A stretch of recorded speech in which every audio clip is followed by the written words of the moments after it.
Hier, le carrefour des formations, se déroulant traditionnellement à Talange, s'est installé mardi à l'espace culturel. Organisé par le CIO de Romba avec les moyens techniques de la ville, ce carrefour a rassemblé 10 établissements scolaires, la Chambre de commerce et d'industrie, la Chambre des métiers et bien sûr le CIO de Romba.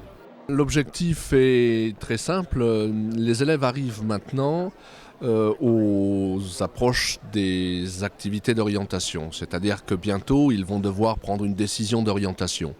Et donc pour les aider à faire des choix, pour les aider à prendre ces décisions, cette manifestation me semble importante puisqu'effectivement sur ce carrefour, ils vont donc avoir l'occasion de rencontrer des élèves, des enseignants, des chefs d'établissement qui représentent l'ensemble des LP, lycées techniques du district de l'Orne et qui représentent aussi certains établissements messins que nous avons invités.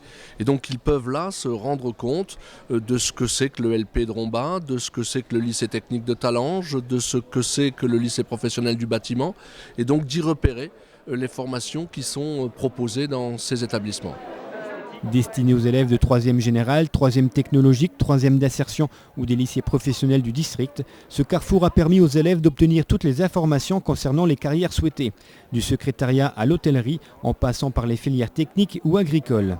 Dominique Ocard note toutefois des filières en vogue actuellement ou du moins prisées par les élèves. L'informatique a toujours une bonne cote auprès des élèves. Tout ce qui est commerce, tout ce qui est publicité, ça marche fort.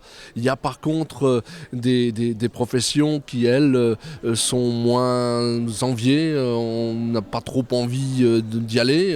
C'est tout ce qui est le bâtiment, le métier du bâtiment. Effectivement, ça c'est quelque chose que les élèves spontanément n'ont pas envie de faire. Et donc là, il y a tout un travail de sensibilisation à faire sur certains métiers. Un travail de sensibilisation à faire, d'autant plus qu'il s'agit de secteurs où la demande est de plus en plus importante. Tout le travail du CIO ou des chambres consulaires consiste donc à valoriser ces secteurs d'activité qui réclament de véritables compétences et savoir-faire. Ouvert également aux parents d'élèves, ce carrefour des formations a rassemblé près de 1000 personnes sur une journée. Tout le monde n'est bien sûr pas reparti avec des idées claires et précises, mais beaucoup ont obtenu les informations qu'ils étaient venus chercher. Ça m'a renseigné sur ce que je voulais faire, mais je m'embrouille un peu avec les options, mais ça m'a beaucoup aidé par rapport à l'orientation que je veux faire l'année prochaine. Bilan satisfaisant donc pour ce premier carrefour des formations se déroulant à Romba. Tous sont tombés d'accord pour reconduire ici même l'opération l'année prochaine. En marge de cette manifestation, Dominique Ocard a toutefois tenu à souligner les conséquences probables d'une future régionalisation des CIO.